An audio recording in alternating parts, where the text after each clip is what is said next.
Welcome everybody. Yeah, this talk is announced. So this is me. This is my GitHub. I'm from PyLogic. I also wrote an article in case you're interested, so you can read in a more structured way. So here's the link. It will appear a little bit later as well.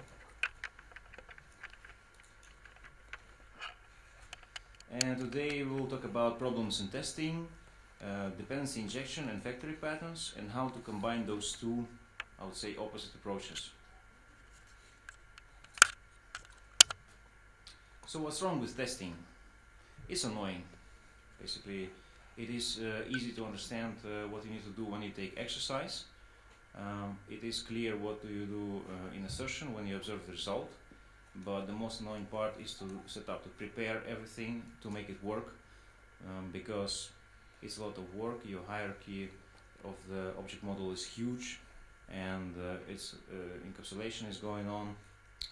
It's hard to reuse, and so on and so on. And once you start implementing something, your initial bad implementation, usually this testing is a second-class passenger, so it's not maintained well. It stays forever bad. Let's step away from Python for a moment and take a look at the very first scenario. Imagine this is your very first scenario in your project. I'm going to show it in Gherkin because this is more readable and this is not code, so you'll be able to see these steps are executed separately, one after another. So this is the structure. If you want to take exercise and assert the result, you implement a setup step for a very specific situation. This is the very first implementation. And usually it's like that. It's very huge flavor, very specific in the hierarchy. I'm your father's brother's nephew, cousin's former roommate, and you think you're done. Normally all parent and related object encapsulation encapsulated in this step function, and it is not reusable. So what to do next? You need to reuse it somehow for the future tests. So this is the improvement. You split everything you can, you pollute your project with the code, and in the end you need to refer to your entity anyway. So you you have to mention somehow what you have created with some symbolic name. It still stays your grandfather's uncle, nephew, brother. So what did we achieve? We scripted the creation of entire hierarchy in our code, in the big list of things. But it's a lot of paperwork, and flavor is still there.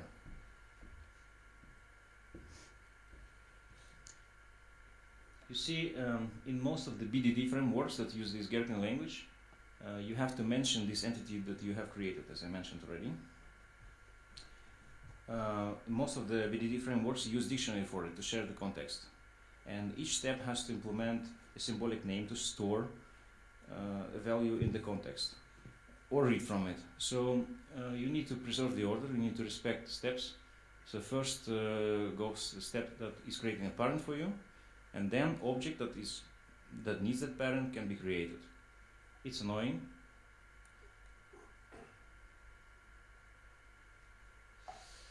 At the same time, Gherkin promotes so-called just enough specification. From Wikipedia you can read. It means that you don't have to declare creation of all parent objects when requested object simply cannot exist without them. You need to instantiate, if you need an instance of a book, you need to mention that there is an author who went to school to learn some grammar, then he learned some writing, and then he wrote finally a book. But also you will mention all the parents of the author and grandmother and stuff like that. It's really difficult, but Gherkin says that you should not do this. You should only mention things that you're going to assert. If you care about the assertion, you specify only that value that you're going to observe. You don't need to mention the whole situation to make your project work or situation work. If you're talking about a book in the library, you don't mention that there is a building of a library and someone built it and stuff like that. So you need to mention, I need a book, this is it. It means implicitly it has an author and everything. But if you are testing a negative path, you need to say if there is no book or the author is dead, so the book is not there. So then you can assert it. And this is what dependency injection is good at. Basically, in PyTest, which is using dependency injection, fixtures are defined in the code statically, so the whole hierarchy are defined declarative way as symbols of Python. You can navigate them. When you request a fixture, it will be evaluated and provided for you. So this is the exchange of the context. They are stored in the scope of the PyTest request. So this is how we implemented PyTest BDD, for example. We don't use any dictionary, but you just need to request a thing that you need, and it will be evaluated and provided for you. And all the dependencies in the hierarchy path. So imagine a fixture you cannot exist without a father, also a mother, but I didn't mention it here. Because maybe father means that he has a wife or something like that. That is dependency of the father definition. PyTest is reading signature of this function, which is a list of strings, in this case father, so it's a symbol. It is trying to find the fixture implementation, invokes it, evaluates it, and provides it to you. This is how it is implemented with inspect. Parameterization. When testing specific things, you need to provide specific values in order to observe them.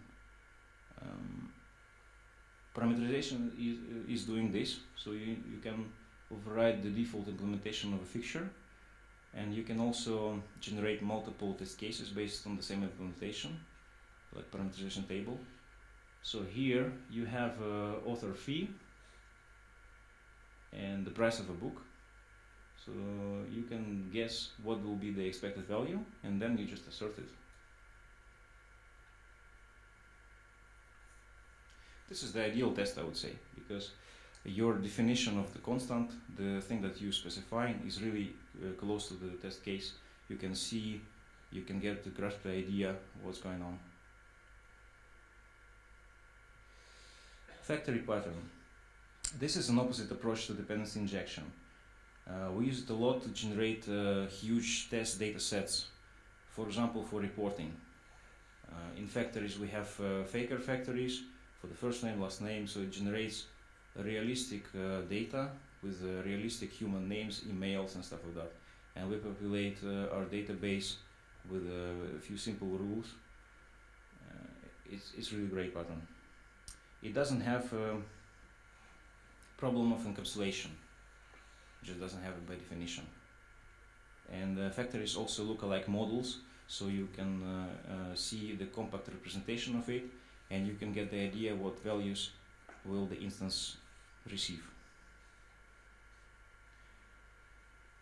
And Factory Boy is a Pythonic library to implement factory pattern.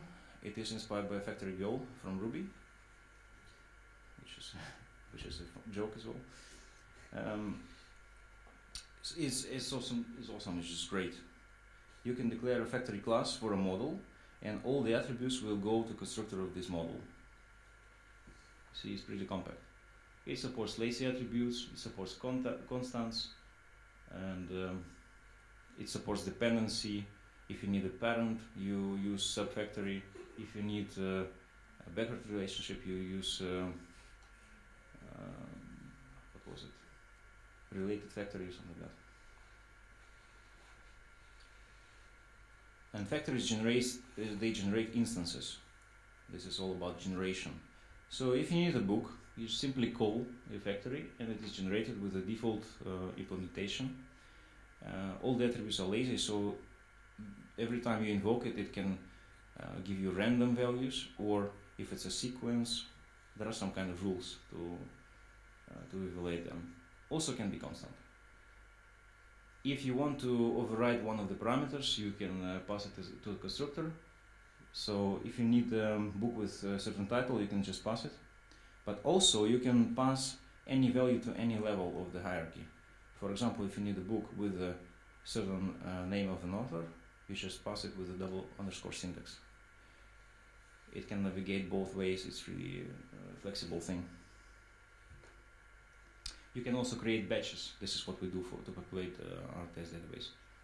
You can specify the size of the batch, and you can also pass along some attributes.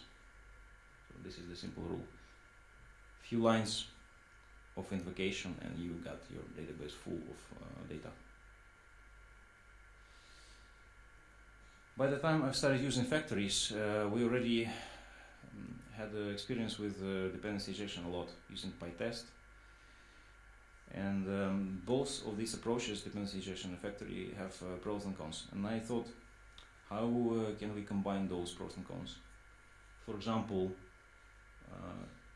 you don't need to create the entire database and all the possible dictionaries and all the dictionaries in databases. For example, we use payments, so we don't need all the payment methods, we just need one to make it work. And if you need a certain object, you don't need all the ecosystem around it, you just need all the mandatory patterns. Then factory pattern has a convention for the naming. It's really necessary because when there is no freedom, when there is a framework, it is easier to know it by heart. And of course the most beautiful one, you don't need to navigate through your modules to see what will be or where is the implementation if your feature is a function. It is compact, it looks like a class, a model, so you observe immediately. So every single attribute takes one line at most. With function, it's just a few lines. Decorator, definition, docstring, some computations, and return. So I thought, what if PyTest fixtures could be simply auto-generated based on factories? And I was traveling to Paris in the train, and it was too short. This trip was too short because I was implementing this library. I was so excited. And this is the library that I made. For example, I have a factory class, and if I need an instance of an author, I just simply request it in the PyTest, and I get the instance. Because I have registered this library and all the features are generated in the same module. You don't see them, but they are just dynamically contributed to this module. And you see that the default value is there. But of course this is a bad test, because it assumes that the value is constant. You should not do that. You should use this. You should parameterize. You should specify a certain value and then you can assert it, because you mentioned it in the specification. And as far as you can see now in PyTest, you can specify something of attribute of another model, which was never possible with PyTest. So if you're implementing everything as PyTest fixture, as I said, it's hard to find their definitions, to navigate all the modules, to find the right fixtures. And developers also give a funky name to them. For example, we have a class which is called point of sale. With a Pythonic variable, it becomes point underscore of underscore sale, sometimes without underscores, and sometimes just pos, and it's a mess because you cannot find them. If it is automatically generated, you just know that there is a rule how to find it back, and then you don't write code, because if you write code, this is the theory of errors, you know, errors is always more code square. And once I've got a pull request for factory boy, PyTest factory boy, and the guy wanted a different name for subclass of a factory. I thought, wait a minute, what is going on? Why flavor? It appeared to be polymorphic model. So this is it. For example, we have a fee. It has two implementations like percentage and fixed amount. This is how it looks like in Python. I'm using SQL Alchemy here. We have a type field discriminator, and every subclass has amount or percentage. And the first thing that comes to mind is to implement factories for both of them, which is right at this point. See, two factories, two different models, and relevant attributes there. And then people start doing this. They are writing test with requesting a specific flavor. So the first one is using fixed fee fixture, and the second one is using percentage fee. When you're writing web interface, you represent this fee probably with polymorphic form. So it is enough to have one ID of the base type, of the base interface, to build up your URL. And in this case, what do you choose? Fixed fee as a dependency, because it's static in the code, or percentage fee. So it's a kind of game over here.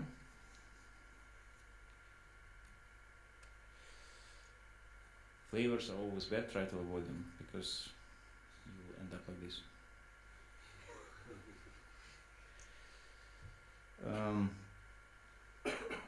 So what I recommended the guy, and we also use that, if you introduce polymorphic factory. So you just put type discriminator field here, and flash structure, all the attributes of all subtypes in the same class, and then a switch where you can just dispatch this type and then return instance of the certain subtype, and all relevant attributes will go there to constructor. How to use that? Then BDT step will request only the fee instance. It's no matter what type you have chosen for your test, what value you give initially. It will be the same symbolic name of a fee class, and it will receive the exact subtype instance. It will be the same fee, the ID will be the same, it will lead you to the right page without any flavor. Fee is fee. And the test without flavor will be like this. You can specify the type, and then you just specify the relevant attribute. You ignore all the attributes that are somewhere else. You don't see them, you don't implement these features, so you don't care. You can also, of course, this is PyTest, if you are testing only percentage functionality, you can fix this type value on the module level and don't need to mention every test case. So the rest of the attributes that are not relevant, you just simply ignore it. So, what my conclusion was: factories are good. Dependency injection is good because it is handy. You don't have to import anything. You just simply can request, and also I register a feature of a library of a factory. So if you need to use it in imperative way, you can still receive this factory in your test case. The dependency injection is also like a transport. You don't have to do any imports. You just request it. That's it. And flavors, setup flavors are bad because you can fork. Once you fork one of the fixtures, for example, book, and then sold out book, if you give it a flavor, you would have to fork all the implementation and test all the way down in the code, and maybe a few times or multiple times, which is not nice. And the way to avoid them, the way to avoid wrong naming in these features is just stop writing this code. Just completely give up writing a test setup. And this is also annoying part. You don't have to do it anymore. What could be the future for this approach? For example, if you're using ORM like SQL Alchemy and SQL Alchemy utils, you know that there are types that make your declaration of a model rich. For example, email field. I can imagine as well first name, last name, address, zip code, and so on and so on. So it has some kind of validators, and it makes your schema rich. With introspection, you can generate a base class. I started a project which is called Alchemy Boy, and it will introspect the model and implement lazy attributes with faker factories of the right type. So address will be generated fake address with first name will be fake first name and stuff like that. So by default you will get realistic data, human readable data, not some scrambled hashes or whatever, UIDs, something like what they use, these fuzzy generators. And since a while I think this Factory Boy library incorporated support of Faker, if you know this project in Python. So it is supported by Factory Boy. And of course, nice thing to have is to have some kind of formality for BDD steps for the given section. If you would have some kind of guide or how to write them, guideline, I suggest maybe some of this: given, some kind of model name, some kind of attribute in human readable way, and then is value. Otherwise people get creative. Given I have something of the something which is like Lisp in text file. It should be really simple. So let's have a look. This library has documentation.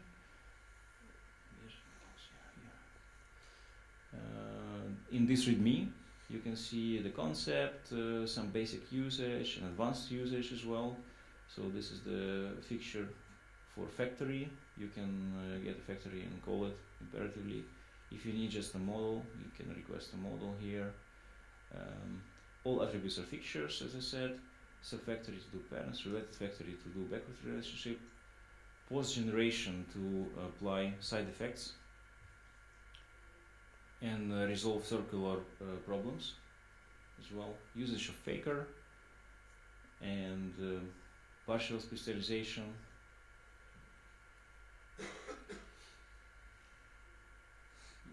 This is for the circle.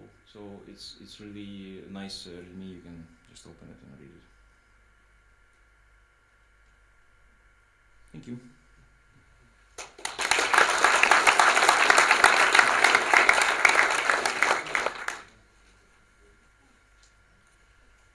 Questions?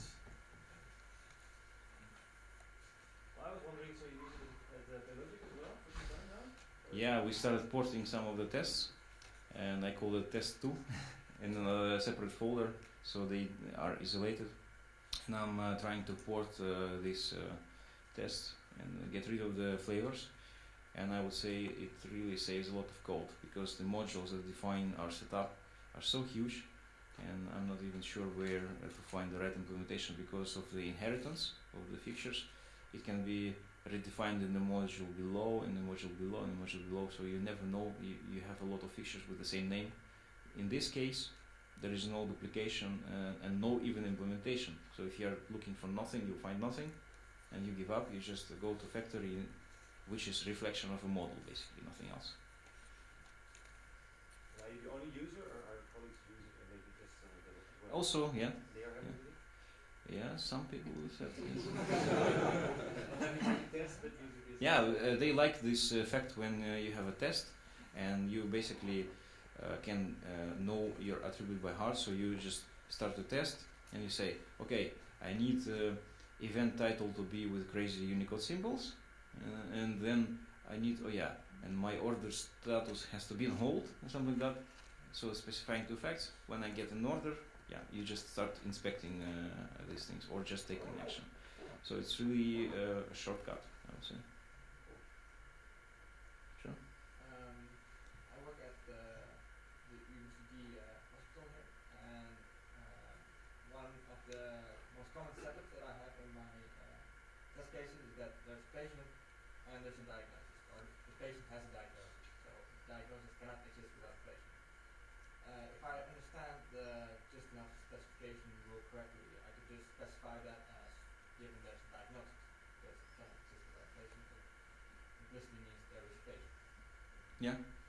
But what if later in the future a diagnosis can exist without a patient? Do you then have to refactor all the tests to then explicitly specify that for this test case there is a patient and for this one there isn't? Yeah. usually you just choose the proportion. There is 99% of cases and just one exceptional thing. And we also have, for example, in PyLogic we sell stuff, and the configuration part is so huge. For example, you need to configure everything, make it work, and then publish. So this is also kind of 2 stages. When you are testing some things, and you assume that it has to be a working situation, you just say, okay, I don't mention anything. I expect it to be configured properly and well done. And when you are working, for example, if you need to assert that it's not published, you say it's not published, so I go there, I fail. The same thing would apply for these kind of things. For example, if you have a very specific situation when there is no patient, but there is a diagnosis as such, maybe it's a very small proportion, so you create a module or package with these tests, and then you just fix it on top of the conf test. You say there is no patient, and maybe you don't need to specify it there, but you also have backgrounds of features features in Gherkin. You can just specify one background for feature and it will be applied for all of them. If you want to configure this in the text file, if you want to configure it in the code, you can just say, as I said, on the package level, and everything below is without patient. Just need to take categories, like people split in 2 categories, and this and that. Okay, one more question? Yeah. Can you migrate existing unit tests to PyTest? Sure, PyTest runner is universal. I think is one of the first runners. It supports unit test format, even some latest things, I don't know, and nose. It can run nose tests. It's so universal because the core has a lot of plugins. It recognizes what kind of test it is and it's trying to run it. PyTest is awesome. Okay, well, thanks Oleg.